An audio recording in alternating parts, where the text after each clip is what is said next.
Hi there, this is Isaac Smith, and this video will be on the Ruger Mark III 2245.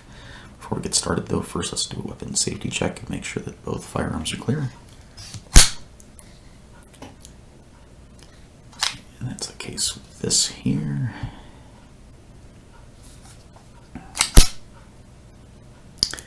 And also the case with this one here. These are two variations of the same Mark III. These were first released in 2004 and were then discontinued in December of 2016, so just recently, when they released the Ruger Mark IV. But for this video, we're going to be over these guys, and these are actually the Ruger Mark series was first originally released in 1949 and developed by Bill Ruger himself after he got a Japanese Nambu pistol from World War II, which has got a very similar design to the same frame, the same kind of a just example of a semi-automatic pistol. This has become one of the most popular versions of a .22 long rifle semi-automatic pistol in production still today. Variations have gone from basically the standard up to the target, and as we look at what they're used for, they're basically just a fixed barrel that has a bolt that slides, so you have less movement in the actual slide of it, like a normal semi-automatic where the entire slide moves, just the actions moving here, the bolt. And so you get a much more stable, I mean, the .22 long rifle doesn't have a lot of recoil, so it doesn't actually end up with a whole lot of recoil stability as far as getting back on target if you're doing follow-up shots, if you're doing double tapping, practicing. One of the nice things about the .22 is it's definitely affordable in comparison to the center fire, like a 9mm or anything above that, as these guys retail for just pennies on the round. But overall, let's go take a look at just one of these one at a time. This is a bull barrel, and this is a threaded, basically a kind of a tactical target with the threaded barrel, which allows you to do things like a muzzle brake, which allows for a little less muzzle flip. So if you're actually firing, it's going to not have the upward movement because it'll actually distribute blast out of the muzzle this way. The Mark III series all have ported, or not ported, but tap barrels with bolts that allow you to add the Pitkney rails here. So if you want to be adding something like a red dot optic, or if you want to be looking at even some scopes, you can use that. Otherwise, I have a this is like just a high visibility. We need it in there. High visibility fiber optic, kind of a green dot optic looks like. One of the downsides with some of the different target or practice original sights is that they are not really painted or illuminated, so what you're going to see is just a very sharp black horizon, which can be difficult if you're shooting at a dark target or if you're in low lighting. For practicing, these are you might be outdoors. Most ranges you can definitely see it, but it's definitely a lot easier if you're looking at one of the fiber optic sights.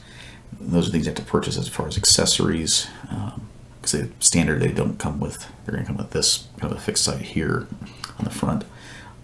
This bull barrel series here is a little bit longer barrel. Again, it has got those screws for a rail if you want to attach that to the front. The back or rear sight is adjustable, both with elevation and windage. So if you're doing some longer distance shooting and regular stuff, you can actually adjust to make it on target versus trying to adjust with it. Designed exactly after the same grip as a 1911, one of the Colt style semi-automatic pistols. The grip right here is exactly the same grip as one of those 1911 pistols. I'm going to go over that here real shortly and show you that too. But again, like this threaded barrel does have this has not been secured down tightly, but this allows you to actually use a suppressor if you have a suppressor stamp, or if it, like I said, it'll come with a little threaded block just for protection when you purchase the firearm. But then this allow you to add the muzzle brakes, and this will have a crush washer. Normally, you'll tighten it down and then secure that. And again, this is that fiber optic high visibility sight that just helps to pick up light in the darker situations and make for much more visible. I think stands up just a little bit better so you can see it in that little window, just like that. And so again, let me take a look at that and let me show you how the 1911 is very similar in the same style to these. Alright, so here we have a safety check in the chamber. If we take a look at the actual grip style here,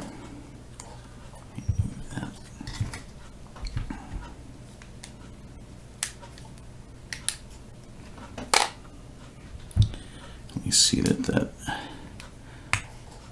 area right there is the exact same angle as the 22-45.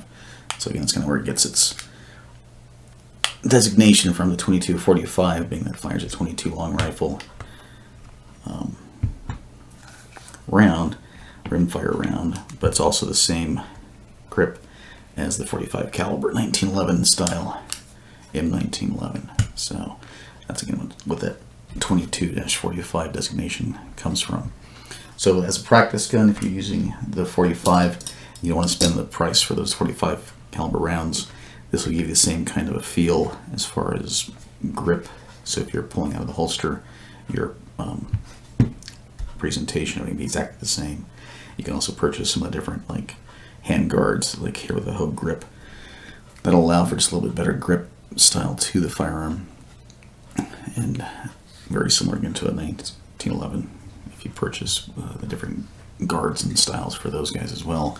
This all come with a polymer bottom or lower grip, so that the base is always going to be a polymer style, unless you get it to the different Hunter series that actually do have some actually steel. And again, like I said, the newer versions of the Mark IV series have actually come up with a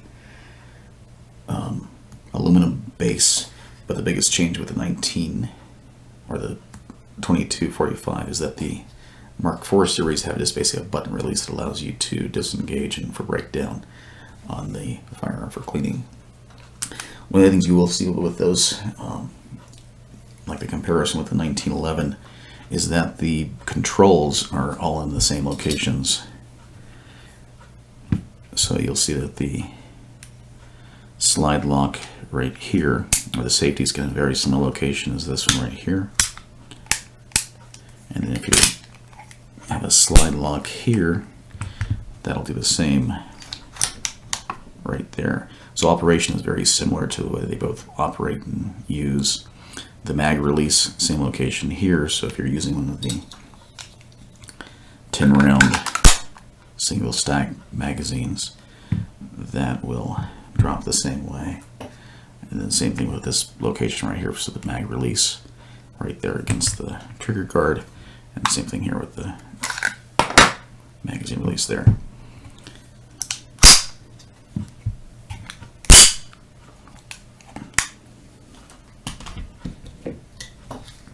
Alright, so with that, let's take a look at some range review.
So with some practice, you can definitely see that the Ruger Mark III 2245 is a very precise, accurate handling. I've been able to hit stuff at longer ranges for sure. I've been able to hit a 12-inch steel plate at 200 yards. Took me about 19 shots to get there and get your feel figured out, but once you can get there with one of these guys, they're very accurate. As you can see with some speed shooting with practice, the accuracy gets very good.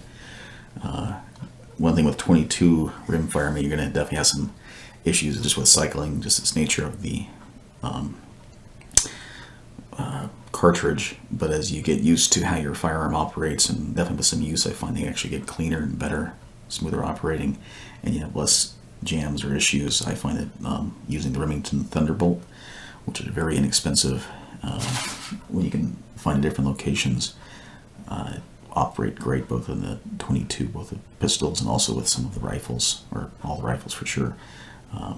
It's affordable when you compare it to any of the center fire cartridges, so if you're practicing a lot, it'd be a lot more affordable to practice with one of these. I think some of the other things I forgot to mention was that the Mark III series do have a chamber indicator, so if there is actually a cartridge in the chamber, it will actually chamber out. A little hard to see unless you have it around to the side, but it will kind of have a little, like there's a little red dot that actually kind of does indicate there's something in the chamber, which is pretty standard for most of the Ruger firearms, pistols that are in operation. It will show you that there's actually something in the chamber with most of their newer models. So again, as far as being very similar to the 2245, it's great for practicing. It's great for taking out, just using if you're going to go plinking, or even if you're doing some competition stuff. The 22 does have a lot of different areas you can compete with 22 rimfire competitions as far as pistol. So these are great for that as well. Definitely one that I would recommend if you're looking at a entry, because they've got some pretty base prices. They jump from kind of the upper 300s up into about the 500 range, depending on what kind of a package you do into purchasing. But definitely one of my top recommendations as far as a 22 rimfire pistol. If you have any questions, comments, or anything you want to go over, please leave a message in the comments below. Thanks for watching.